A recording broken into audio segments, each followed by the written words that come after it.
মন্দির গড়াতে আর জগন্নাথ মন্দির গড়াতে এতে যেন বিনাশের পথ চলে এসেছে।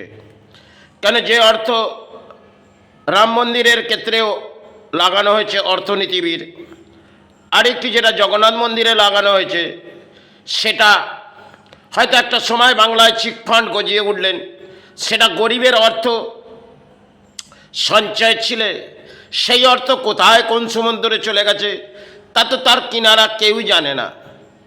আর রাম মন্দিরে যেসব সমস্ত দান দিয়েছে সেই দানের মাঝে হয়তো দেখবেন তারা দেশ থেকে অধিক কোটি কোটি তারা যেভাবে অর্থ তারা যেভাবে তাদের জীবনযাত্রার মধ্যে তারা হয়তো কোনো স্থান রাম মন্দিরে দান দিলেন, দেওয়ার ভিত্তি অনুযায়ী আমাদের জীবনে হয়তো এই রাম মন্দির গড়ে উঠলেন বটো, এটা আমরা বাস্তবে দেখলাম।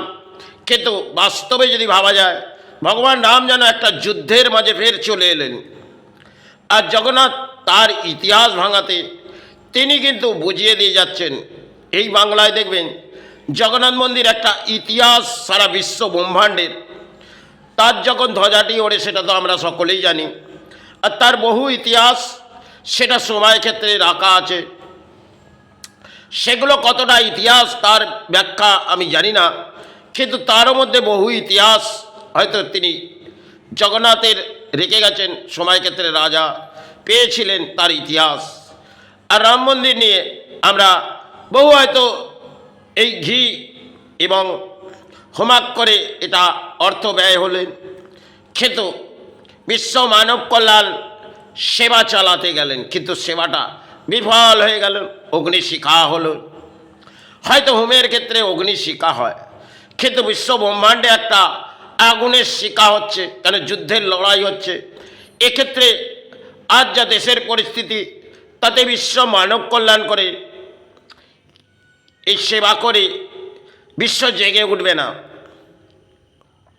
হয়তো এটা আমার আত্মবৃত্তির ব্যাপার, এটা আমি যেটুকুন বুঝছি। কেন জগন্নাথ মন্দির গড়াতে দেখবেন বাংলায় সবাই ক্ষেত্রে তারা অর্থ দিয়েছিলেন, একটি চিটফান্ড গজালেন একের পর এক, তাতে গরিব মানুষের চোখের জল হয়তো ভেসে গেলেন, কিন্তু সে জল হয়তো জোয়ারে গেলেও কি গঙ্গায় তা তো কেউই জানি না। কেন সেটা একটা মন্দির হয়তো আবির্ভাব করে দিলেন, রানী এসে আমাদের রাজ্যের রানী হবে, তিনি বাংলার মাঝে এলেন, এসে জগন্নাথ মন্দিরের প্রকল্প করলেন। এই প্রকল্পটা হয়তো আমরা বাস্তবে দেখলাম, সেখানে বাস্তবে একটা ইতিহাস আমাদের কাছে চলে আসছে, সেই ইতিহাসটা মনে হচ্ছে আমাদের ধ্বংসের পথ চলে আসছে। আর রাম মন্দির গড়াতেও যিনি হয়তো দান দিয়েছেন তিনি ভারতবর্ষের একটা উচ্চ স্তরের